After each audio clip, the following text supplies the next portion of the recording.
Welcome to another episode of What is Hashimoto's with Dr. Martin Rutherford. To find out more on any of our topics, or for information on scheduling a consultation with Dr. Rutherford, please visit us at whatishashimotos.com. And now, here's Dr. Rutherford. So we're going to talk no thyroid and Hashimoto's. In other words, we're going to be talking thyroidectomy. The doctor's taken my thyroid out, and I'm still getting symptoms. I'm assuming that's what the inference was in this topic that was requested. And we did something like this previously, in which we talked about Hashimoto's and radiation therapy. And so, but there's similarities. Again, we talked about it relative to radiation therapy versus thyroidectomy. But in thyroidectomy, basically what happens is you've gotten Hashimoto's, you're getting hypothyroid symptoms from your immune system attacking your thyroid for so long. You're getting tired, fatigue, hair falling out, your gut's slowing up, your stomach's giving you acid indigestion, your constipation, skin is drying out, a number of things. And so then after the attack is taking place for a while, then you start getting hyper symptoms, you start getting anxiety, panic attacks, maybe even a big one is heart palpitations for no reason at all, arrhythmias, insomnia, night sweats, inward tremors. These are all hyper symptoms from the thyroid getting attacked, tissue being damaged, vomiting out a bunch of vomiting out a bunch of thyroid hormone, T4 and T3, and us getting jittery. So the person who's wanting to know about thyroidectomy or my thyroid's out probably went through this, probably got medication, and the medication didn't work. Maybe it worked, for a few weeks. Maybe it didn't work at all. Maybe it made the person worse. Maybe they kept switching one medication from synthetic to natural, and the whole deal, and nothing's worked. Your TSH is perfectly normal now, the gold standard TSH, T3, T4, but you still have all these symptoms, and you don't have a thyroid. And they told you it's no big deal. We're going to take your thyroid out. You're going to be hypothyroid, and we're going to manage it according to your hormone levels. Here's a problem.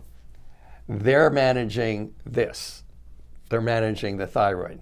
They're not managing this, the immune system. So the immune system's still there. They take your thyroid out. You might have antibodies. These are antibodies that are causing the immune system to attack your thyroid and create inflammation in your thyroid. Okay, these antibodies, maybe they're 500. Maybe the reading on them when they take your thyroid peroxidase enzyme test, maybe it's like 500. Normal 0 to 9, and they take your thyroid out, and it has less to attack. Maybe the antibodies clean up a little bit, but they still stay there. They don't go away. Maybe they go down to 200, maybe they go down to 50, but they're still there. They still have orders to attack, but there's no thyroid there to attack, correct? And I've through the years, I've read things and I've heard things that they don't always get the thyroid out. I can believe that.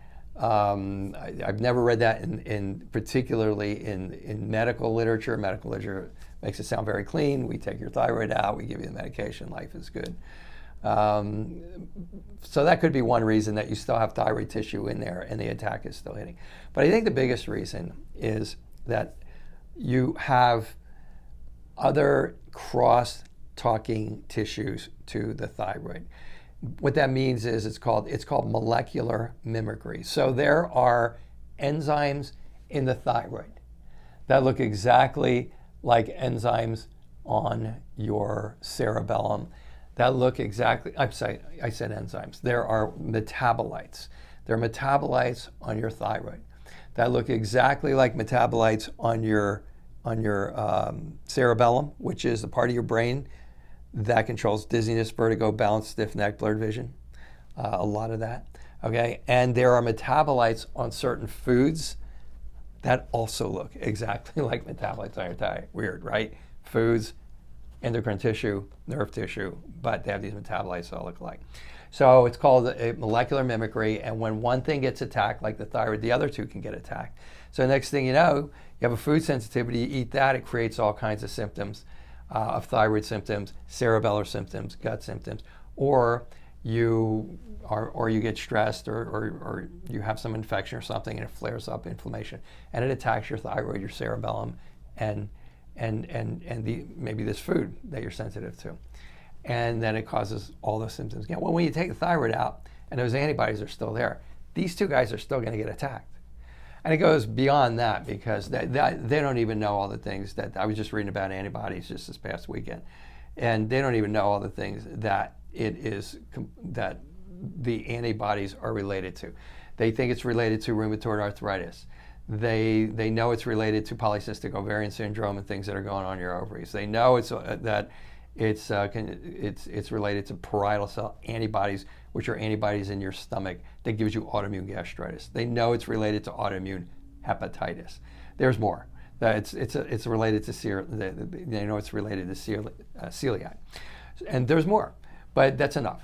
So the point is that you take the thyroid out, but you do something that flares up your immune response, and all of those things that are still there are still going to get tagged, because these antibodies that now have crosstalk with them are still there.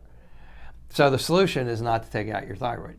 If at all possible, the first solution is to calm down your immune system, and by a variety of different things. Those of you who've been watching, we got 1,000 hours online telling you how we do that, or how that should be done.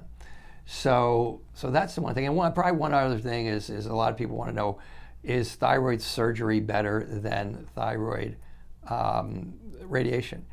I'm not a big radiation fan. I'm not a big fan of swallowing radioactive pills and putting them in my body and having them kill my thyroid. However, there are studies that show that long-term effects of thyroid radiation is not as good as long-term effects of having your thyroid out. So if that was anywhere in the interest of the person who asked this question or gave us this topic, overall, it's really that person's call. Thyroid surgeries can come with side effects, and as can the other. But the thyroid surgery has been shown to have a little bit more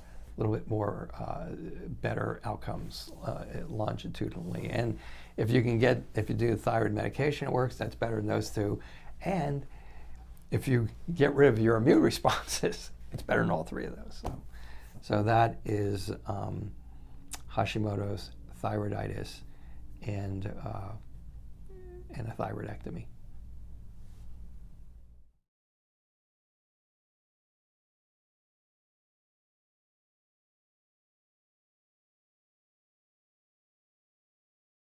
Thank you for joining us for another episode of What is Hashimoto's? To find out more on any of our topics, or for information on scheduling a consultation with Dr. Rutherford, please visit us at whatishashimotos.com.